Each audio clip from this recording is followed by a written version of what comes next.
Abhishek, I just recently came to know that you have written a book called Beneath the Sandstone. What was your inspiration? Like, how did it start? And I see that it has a mixture of history and a lot of other things. That's okay. So I got into IIT. There I was fortunate to meet my IIT guide. which place? Huh? IIT which place? IIT Madras. Madras, Indian okay. Institute of Technology Madras. Okay. So there my guide has asked me to work on wetlands, which is nothing but a lake. So then he asked me to study how a wetlands perform. Wetland can be a lake, it can be a pond, it can be anything. There are basically three components in wetland. Imagine there is an area of a certain hectares, and you find water throughout the year at a certain portion of that area, and that's our first component, surface water. Second component is if there is hydrophytic vegetation like a marshy land, and third if the soil is hydric, like always wet, moist. Out of these three components, if any one component is present, that's a wetland. Even a freshwater lake is a wetland. So there, when I started studying the wetlands, it was completely on microbiology. Then that created interest. So when I joined lab in biotechnology, so I'm a civil engineer where I have to work on doing DNA extractions of a bacteria in a wetland, and a DNA extraction of a wetland plant from a plant tissue, which is nowhere concerned with the civil engineer. Okay, that I have learned. I was fortunate enough that I had a wonderful research friends, research group in biotechnology as well as in civil. So there it created interest again back what I was thinking, that I have to study on living beings. So there are many experiments which had taught me how a bacteria do perform. Life of a bacteria is full of anomalies. Anomalies means there is no proper way to explain how a bacteria works out. There's no like a constant answer you can draw out of the. Yes. There's no conclusion basically. No. So then I started writing small essay, these, that, and all. It's just like normal thing. Then COVID happened. Yeah. So at that time, I was so much attached to the bacteria that I had to write something about them, how they behave in nature. Then fortunately in COVID, I got introduced to a Brihadaranyaka Upanishad. I'm not master in any of the Upanishad, to be precise. There I learned many things about Brahman, Atman, and how they said that every living being is made up of 5 elements: fire, earth, water, ether, space. And then I was fortunate that I have a uncle who is a psychiatrist. Okay, he taught me how the nature functions, how a human brain functions. He taught me what is a cognition. So then again coming back to reading Upanishad, there was only one quote which I still remember, that there is something called subjective and objective. Objective you can quantify because you have material to quantify. Subjective is a subject, you cannot quantify. Okay, but still it is understood. For example, you love your mother. It's a subjective. You love your mother, you know that. Your mother also knows that you love her. Can you quantify that? No. But you do know that it is true. That what struck me, No matter you invent anything, there are many subjects which are truthful, but you cannot quantify that. There will be a day where you can quantify how much you love your mother. Suppose if any biochemist says that whenever you see your mother, there is a spike in some of your biomolecules. If it comes between this and this range, then you will love your mother. Oh, like unitize the brain scans. You can scan that. But does that happen same for everyone? We don't know. Because you can take a sample size of 25, 50. You cannot take a sample size of 100 crores. I mean, considering only India, I said 100 crores. It is more than that. So, but you do know that there is an answer. Okay. So, similarly, I always thought that if in the Upanishads they say that bacteria and everything is made up of same elements, then bacteria do talk with each other. This I wasn't knowing unless I learned about bioluminescence. That is the green color, blue color which you get on the shores. That's because of luciferase enzyme, which is generated by bacteria in the sea. That luciferase enzyme has gene expressions which is helpful for the other bacteria to know the environmental conditions of that particular environment in a sea and mutate. That's called as quorum sensing. The first term was auto induction. That quorum sensing has been termed, I think, 2002 or 2003. I don't precisely remember. It is by Bonnie Bessler. I think she's from Princeton. Then I thought, oh, this has been said earlier, but now we are rediscovering it again. So that time it was an energy science. People did not believe much in measurements. In material science, for every outcome, you need to have a measurement, because you have to bring up a comfort level to everyone to understand what is happening in the phenomena. When it comes to energy science, it is kind of a blind faith. Maybe if your cognition is not in that level to understand, so there comes a blind faith.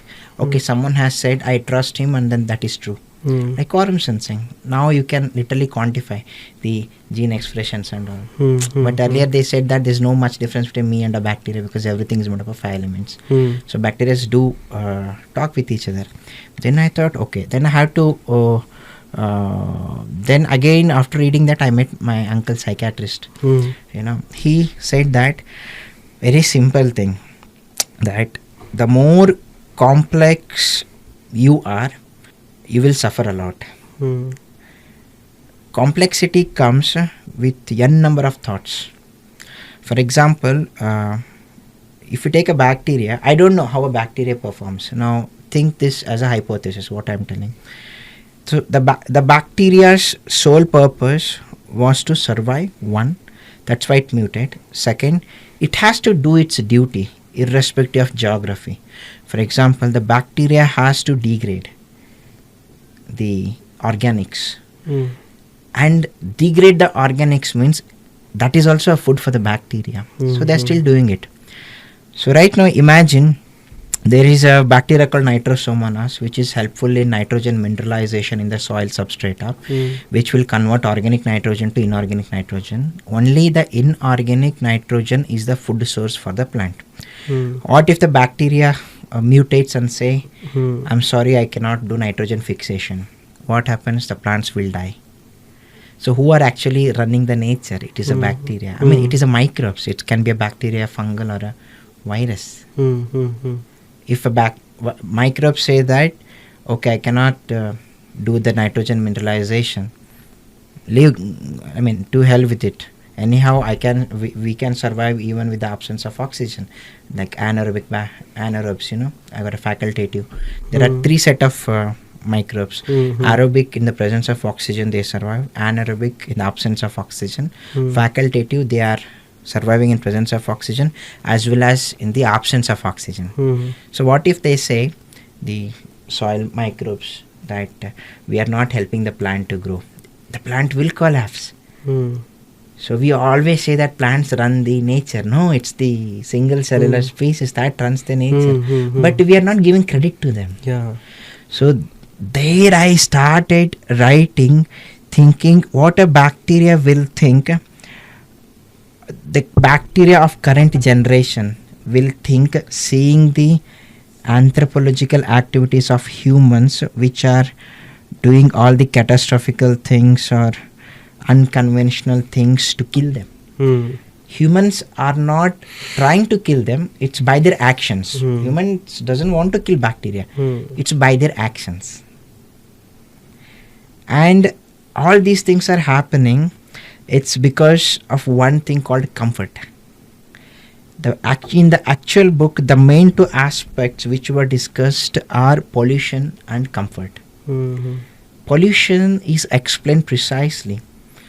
Comfort is not explained in the book, but you can get that in every sentence of the book.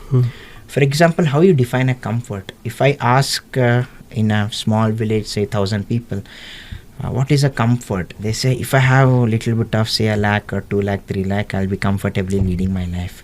If you go to a tier 2 city, they'll say if I have 35, 40 lakhs, then I'll lead a comfortable.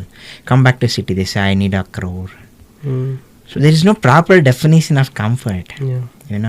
Comfort keeps on changing, not only on geography, it's also on your needs. Okay, so the actual pollution doesn't start from the industries, it starts from your cognition.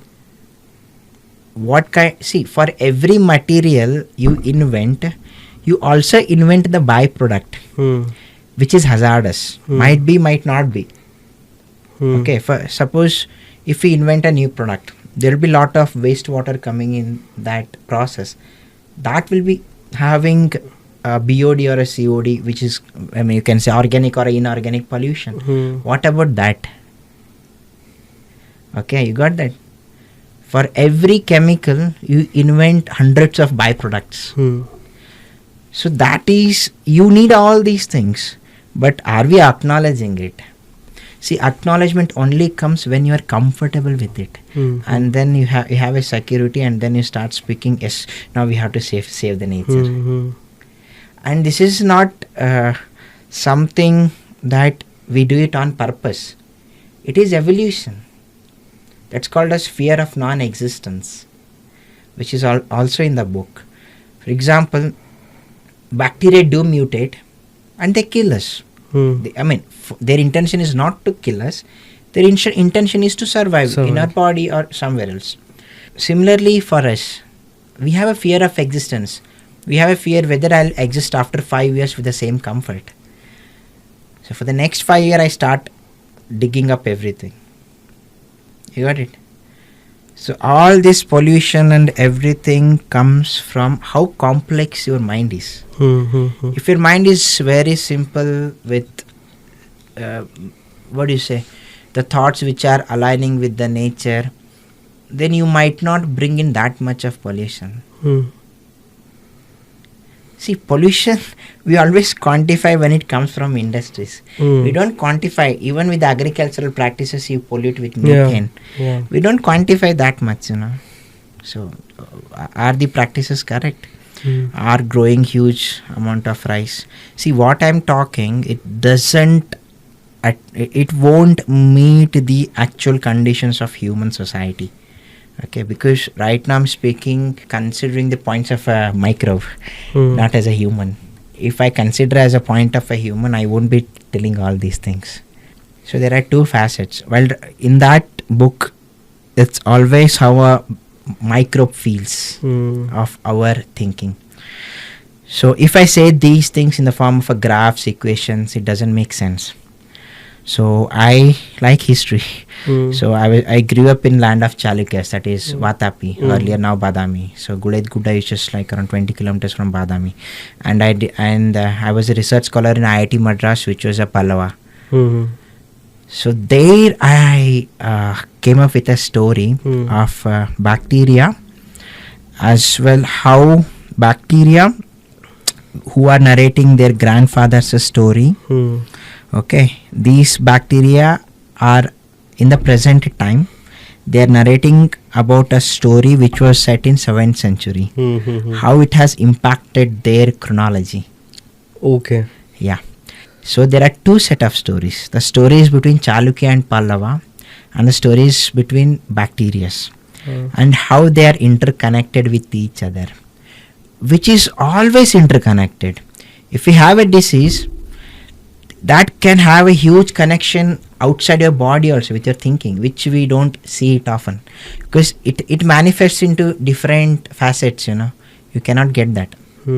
So here how the relation between a bacteria and a kingdom, how a kingdom suffers from their cognition, and how bacteria suffers from kingdom's cognition, and how bacteria tries to safeguard the kingdom as well as themselves. So it is about that. I cannot go in detail with the technical elements, it has multiple layers, as it's a non-linear story. It's not a linear path. There's not like 3 points. You have to merge the 3 points and find out a story from this book. Okay, thank you so much for gifting. Yeah. Let people find it out by Yeah, buying sure, it. man. This is even I could not explain in detail about the book because it has so many different layers. Mm-hmm. So I try to sum it up with in a generic way, but the main agenda is comfort, which is nothing but you can say desire, which is again cognition, that is consciousness. So these four are the main elements of that book. That's how it is. Great. Thank Thanks, you for man. your Yeah. introduction about the book. Really. And we were talking about how we have reached where we have reached now in terms of water and its quality. We were telling about RO water and the industry. What was the need to first of all bring in RO water? See, you have to understand the water has traveled from microcosms to macrocosms.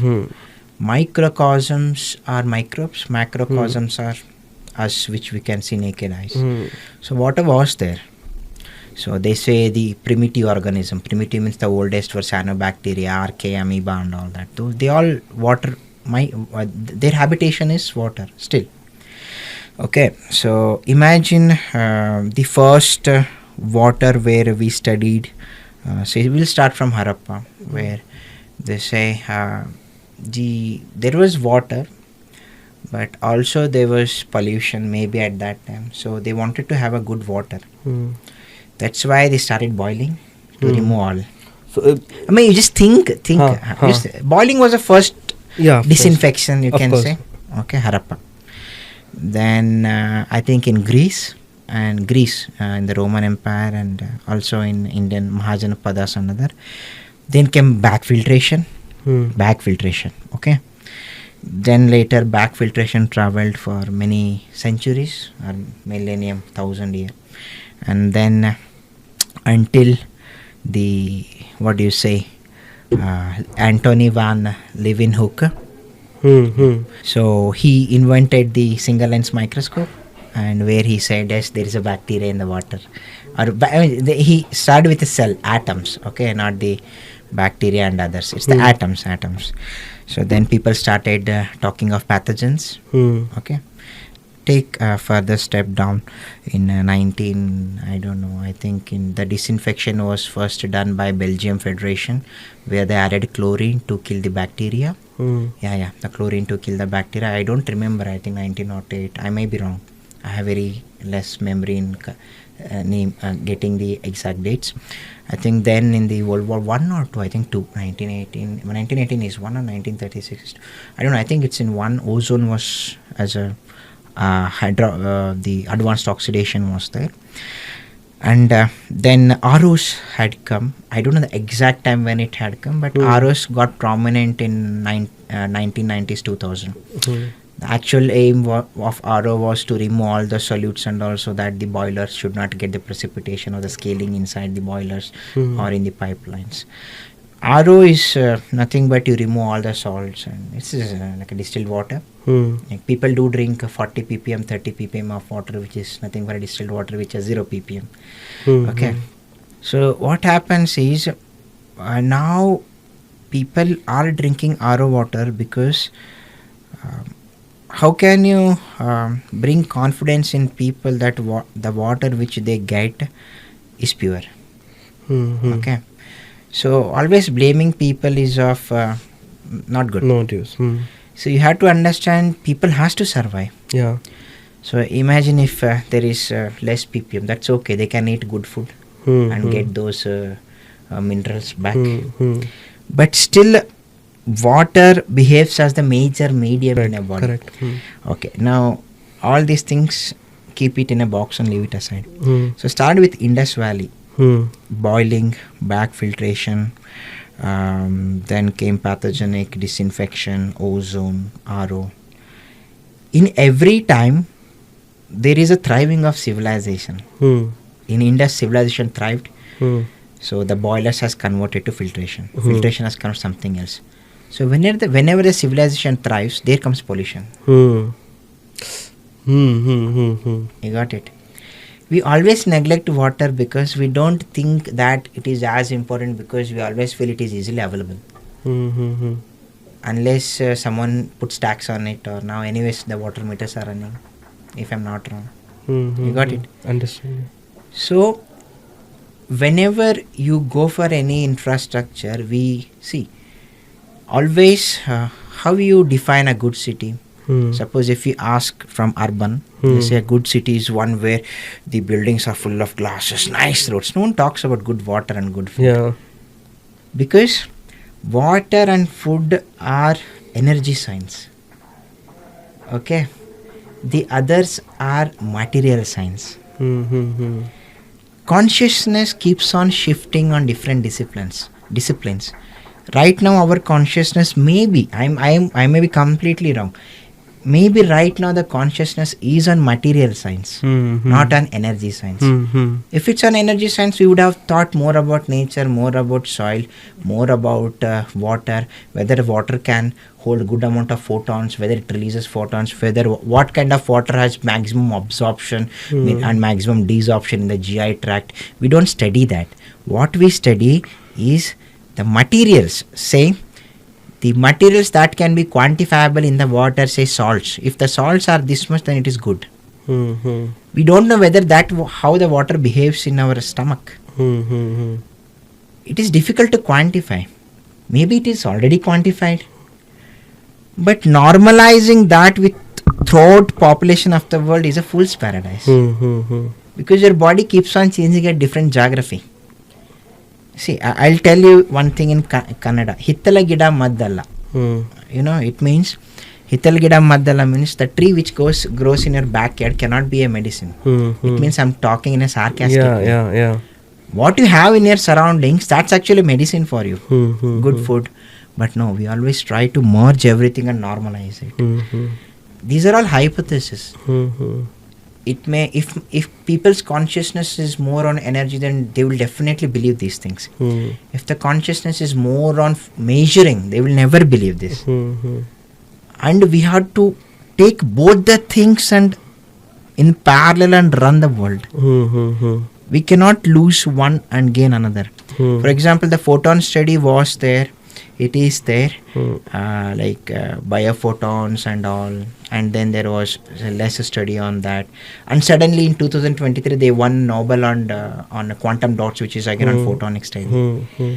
So it keeps on coming back, the energy science. It all depends on your consciousness. I'll give a very, very simple example. Imagine there is an office, and I ask you to just to sit quiet for 10 minutes and just sit quiet, observe, breathe. You cannot do it. Now imagine there is a session, and there is an instructor.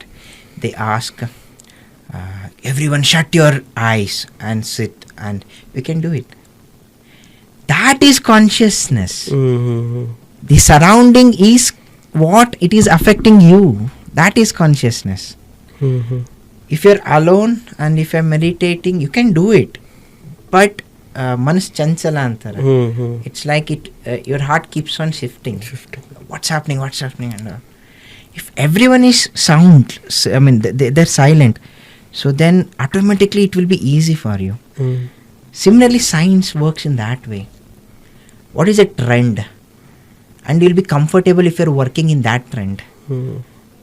If you're doing something amazing and the trend is entirely opposite, you will feel, why bad things happening to me? It's not bad things, you are resisting that energy.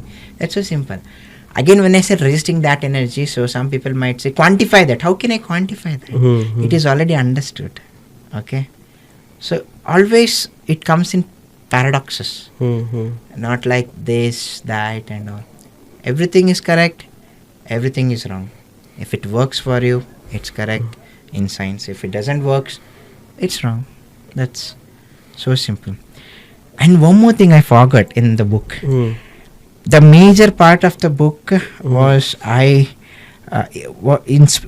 main inspiration for writing my book on particular topic on singularity and duality. I learned it from my son, Right now he's 3.5 years. While I was writing, he's 1.5, 2 years.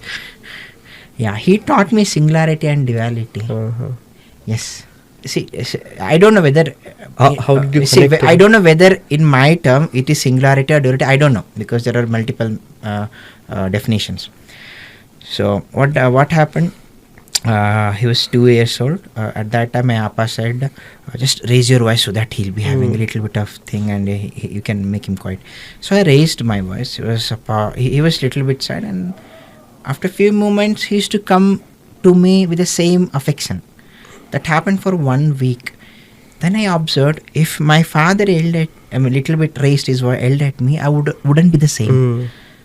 So my son doesn't have any biases towards me. So I am the singularity for my son, and my father is a duality for me. You got it? That helped me to get singularity and duality in my book. This it may align with the teachings, or it may not align with the teachings. That is okay. This is what I see.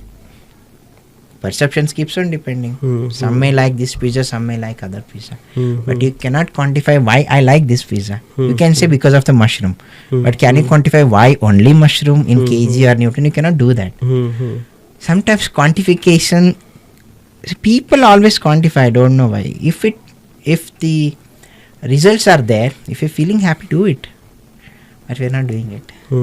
But something should not be against the laws. For example, there was a huge coal baron, called E.F. Schumacher. Okay, he has written a book called Small is Beautiful. No one reads that because that's not trending, But that book is one among the top 10 books of the millennium, you can say, in many of the libraries, Oxford, whatever they say. I'm not sure. Okay, he said that demand has to be based on needs and spiritual energy, both. Demand cannot be only the needs. It has the both elements. Your needs, demand, your needs. Economics has to be on the demand as well as on spiritual. It has to be both. So that's what he said. So sometimes there is no demand. We create a demand, and that's an illusion. When we create demand, we make more we make more products, but we often forget that there is a mining activity happening, which again causes pollution. That's cognition pollution. In a way, how much a civilization is developed can also be looked at how much water is being polluted. You can take it in any sense. See, there was famine, maybe it was recorded or not recorded. Maybe there was huge pollution or there was no pollution. We never know that. Records has to be seen, only then we can believe. See, water was there, it is still there. So water has travelled, but it did not change its duty. That is, imagine humans' actual duty. If you take water as a living entity, okay, human as a living entity. So imagine nature is one boss, like a manager. She is a manager. She gives tasks for everyone. She says, bacteria, you do degradation. She says, human, you create products which are nature friendly. Water, you keep on dissolving the elements. Okay. So now, if that is true, water is still dissolving the elements. Bacteria is still degrading. Humans, are we aligning with the nature? No. I mean, see, we always speak many things. Even I speak many things. But it is very difficult to adhere to principles. Imagine you are my friend. Now suddenly you had become a boss. I start fearing you. I don't fear actually you.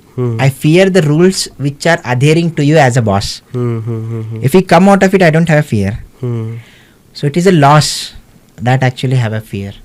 So I don't know what loss makes us fear to work with the nature. Maybe someone has to find out. And I was very fortunate to have a very good mentors. Like for example, this fear or the consciousness. I learned it from such eminent people. For example, Dr. P.S. Rao, who is my director technical. He was in FAO, United Nations, with Royal Dutch. Okay, he had his dinner with Dutch, the king and queen. despite of his busy schedule, he used to take time out of the office hours and he used to teach me these things. You know why? Because I asked a question to him. That's why he found time to teach me. So in that sense, we have to ask questions. Only then you will know. If we always think that that's okay, maybe he's busy or she is busy, let's not ask questions, we'll never know. I learned most of my consciousness thing from Dr. Rao and most of my human behavior from my Dr. Tandur, my uncle, and from my son. And staying in peace I learned from my Amma Appa. They are at a very peaceful life, still living at that same old 100-year-old house, farming, gold merchant, very peaceful. See, what I see, everyone has someone in their life, but we don't observe them. We don't sit and ask question because it is the ego that will come. I don't know whether it's an ego. I don't know why. See, if you see someone, if you like someone, ask. We don't do that. We always presume that maybe that person is busy. Presume is a nonsense, How can you go into their head and see what they are thinking? Just say the things, then done. Don't carry the baggage, Oh, I missed asking the question. Ask it. If it's an irrelevant time, that's okay. They'll say, maybe they'll raise their voice, come tomorrow. That's okay, go tomorrow. See, nothing will change, Asking a question. We don't do that. Similarly with water, we just follow. We don't see the things in detail. We just follow the materialistic one. Suppose if there are saying that water has more than 75 anomalies. Anomalies means there's no exactness. So when you have 75 anomalies, maybe out of them 10 anomalies are actually wonderful to do research which can help human civilization to prosper and all. Are we doing it? No. Or maybe we are doing. Because if you want to do that 10 anomaly study, the environment has to work in such way that you are pushed to work on that 10 anomalies. Now say it's on plastic pollution. No matter whichever university you join, if you're working on wastewater, you have to work on plastic pollution. That's how it is. Plastic pollution or antibiotic pollution. It was there. See, there is a book called A Good Virus by Tom Ireland. In that book, he has said that Alexander Fleming has told after finding the penicillin, after a year and so, he found that Staphylococcus aureus had gained resistance against antibiotics. So, we could have done studied on that time itself. Why we did not do? Because our consciousness was not in studying that. Our consciousness was to provide more antibiotics to kill the pathogens, which was necessary. But we could have also worked on this. See, there is always a good in everything. So maybe whatever happens, it is happening for a good. We don't know. We don't know when it will trigger, or it has already triggered, or it had not triggered. It's all in a illusion. If you believe it is triggered, definitely you'll start feeling that it has triggered. If you believe it has not triggered, 100% you'll feel it has not triggered at all. Because you keep on believing your illusion as true. You get it? How do you think did water originate on Earth, or do you think it came from outside Earth? I don't know, man. See, you can go through the theories and how from gaseous it had bind water and then it kept on replicating the molecules. You got bulk volume of water. That I don't know. I'm not.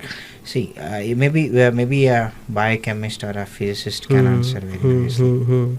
I can talk what is inside the water, how it is behaving. See, origin I don't know, man. See, if I say anything, people will pile up on me. No, wrong. See, with that thing, I want to tell one interesting, criticism is very much important. Okay. But criticism with provocation is fool's paradise again. It will ignite, We need to have criticism, or else we'll be still living in some on the banks of a river or in a cave, So, criticize in such a way where the opposite fellow thinks that it's an improvement. Oh, thank you very much for this for these points and all, you know. But we do criticize to make inferior. I don't know. I'm talking in a generalized form. I'm not talking that everyone is doing. You have to understand. So we always criticize so that we have to show superiority. We don't know. So humbleness is very much important when you study water, because it has 72 anomalies. If I say something out of it and I found result, let's not criticize that fellow. Let's work with him, ask with him. We don't do that because we have to sell something from our laboratory, right? That's how it happens. All these things come from water quality, because quantity you will get it from monsoon or somehow. Quality, I don't know. That's why I told that imagine you have two houses, amazing houses, which are built with a poor quality. It's of no use. We don't talk quality much. That's why we had put RO so that everything can be removed, and we drink distilled water. But the question comes, how good are we eating to supplement those losses of calcium, magnesium and other minerals from the water? We don't know. How well are we eating? Suppose we are eating very well, considering RDA, balanced diet and everything. To grow any plant, you need a good quality of water. If the water quality is bad and you have a food with some vitamins, okay, if the vitamin gets into your body, the absorption must happen, okay, and for absorption and everything you should need a water again. And maybe that vitamin A, how much it is, we don't know. What is the phytochemicals, what is the bioavailability of phytochemicals of that particular food product in your body, we don't know that. So water comes everywhere, right from here. How good are we eating question to how good are we drinking. Even if you are drinking distilled water, that is okay, but how good are you eating? If you're eating good, that is fine. How good it is growing. When it comes to growing, again it's the water. Recent study, with food department did, they came to know that more than 30 Empri I guess, in Bangalore. Yeah. That is true only. So like literally there's microplastics in food. Microplastic is there in air, everywhere. It's in groundwater. Check it. We'll get it. How do you think it reached there? How it reaches through landfills. Landfills, where you dump solid waste. Plastic is a wrong word. It's a phthalate. Okay. Plastic is made up of a phthalate, which is a polymer. So we call it as phthalate pollution. Okay. So in general, it's plastic pollution. That is okay. It is there everywhere. What's new in it? You know that. Plastic is not a bane for a society. It is actually a boon. The problem is we don't know how to manage it. Without plastic, you may not get on these things. Even the IEC. Yeah. So you don't know how to manage. Yeah. See, that's what I'm telling. If your cognition is always with material, you don't think of energy. That is nature. Here, I represent energy as nature. You can represent it anyway. So if you're not aligning with whatever product you have, whether it has any effect on your nature, if you're not thinking of that, then in one or the other way it will reach to you through any form. It will have an impact. This is like a catastrophic impact from one to another to. It's common. It's there. Everywhere it's there. Everywhere. Bottled water, you can check. Okay, now I said bottled water. So people might start checking phthalates and they will say, I don't have phthalate. It's a general statement. People has to understand it is a general statement. You check it. If it is not there, wonderful. But still there are research where it is there. So it is not lie. Okay. In all the rivers, you will get phthalates. All the rivers, groundwater, you will get phthalates. Antibiotics in water, you will get that. What kind of diseases do you think can crop up because we don't see? Again, disease theory is based on germ theory. Yeah. Okay. So now if phthalates, if it gets into your body, it mimics, say, I don't know, we have to ask a surgeon or a proper. It mimics and it actually disrupts the endocrine gland, which secretes different hormones for your different organs. So if there is a hormonal imbalance, that's like a domino effect. Obviously, it's a domino effect. You got it. So what else you want apart from this answer? No, I thought, yeah, I mean, basically it screws up the whole metabolism Yeah. itself. But these are chronic. Yeah. Acute, you will get it like a cold. Yeah. Suddenly. These are chronic. You don't Long-term know things. when it has started. Uh-huh. You don't know that. No. Then you are living with it. Do you see it changing in any way? Maybe this new study of plastic eating organisms and Plastic eating organisms are there. See, recently in the Agarkar Institute of Pune, they found methane reducing bacteria which relies on methane. Yeah, they found it in Western Ghats. Do you think it can be implemented? I don't know. See, nature has all the answers. There is a term called biomimicry, where you get solutions from the nature. But how good are you observing? If you're not a nature person, you will never observe. If you are always getting into material, you will never observe nature. Because you believe in sales, you believe in profits. You don't believe in wellness. Yeah. Well-being. That's what E.F. Schumacher said. Demand has to be well-being and needs something. Yeah, it's a proper quote was there. You can check that book. No one reads it, by the way, which is... See, all the good books are not read. See, I'll tell you, if you want to become popular or something, you have to create happiness, whether by idiotic things or by saying nonsense. If you always talk in intelligence, people may not like you because that is boring. Okay. Not everyone can align with the intelligence of every other person because intelligence keeps on varying. So it is like that. If you want to get famous, be an idiot. Like we see in posts and all, any ABCD they'll get. It's not even, we also see that. We also feel happy. Humans always wanted to be happy. That's the norm, just be happy. But whether that happiness has any effect on other things, we don't know. We don't really care. That's called selfish again. See, there are like n number of layers we can talk of humans and water. But still I'll say one thing. There's nothing called right and wrong. If you have an outcome, study it. Don't say that it's a pseudo or nonsense. Study it if there is an outcome. We're not studying it. And if your cognition is hell-bent on saying that the outcome is wrong, even if it is right, your cognition will tell you that it is wrong. For example, DDT was invented by Mueller, who won a Nobel. Now the DDT is banned. So there's nothing called permanent on this earth.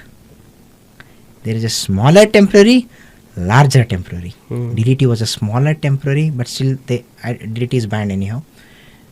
There are larger temporary. Say ozone is a larger temporary which has survived for 100 years. Maybe it will survive for another 100 years or we don't know. Whether the DDT is surviving, I don't know. Even the endosulfan is banned. I don't know whether it is. I think it is banned by the government. I don't know whether it is getting manufactured for any other purpose because it has certain purposes also. See, DDT was invented to kill malaria and then we started using it as weedicide and all. Okay, there it became a problem. We want quick solutions, without getting the details. What was it used for? DDT was if I'm not wrong, he has invented to reduce the malaria that is caused by Plasmodium. Yeah. So then it has started the people started using it a weedicide and others, which had a impact on the soil and plants, which can damage your DNA if it gets into your body. Will it make the plant grow faster or what? No, it will kill the pathogens. Pathogens, okay. Yeah, it will kill the pathogens. That's why it got into the food we eat now. Yeah. That's how it is. What do you think the next pressing issue is for Karnataka to work on in terms of policies? We people may not know. We are much ahead in water resources, Karnataka state. Yes. Seriously. We work considering the SDGs, Sustainable Development Goals. Yeah. And we have to be thankful to the government and Dr. Rao, who is my mentor, for motivating all experts and engineers to work for water resources. Yeah, seriously. So that gives immense motivation, you know. See, it's very nice. Your work is acknowledged and used by policymakers. Of course. What else you want? Tell me at this age. Which will affect the whole of state, all over of Obviously, India. whole of country, because of that course. has to be replicated.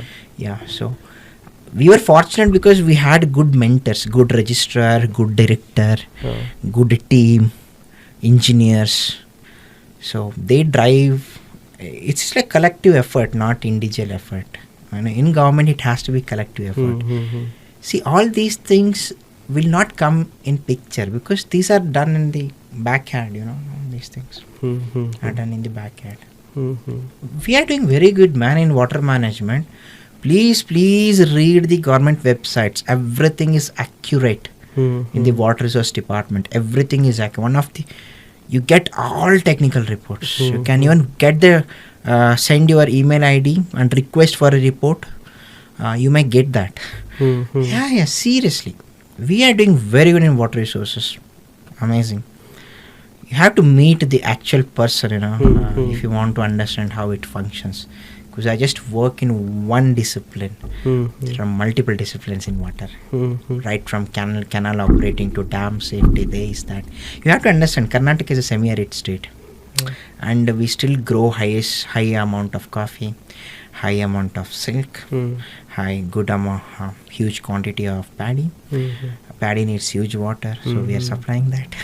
Okay, and we also have the real-time operating canal systems, which is implemented in Narayanpura dam. You have to go and see that. That's something interesting, man. You have to see that.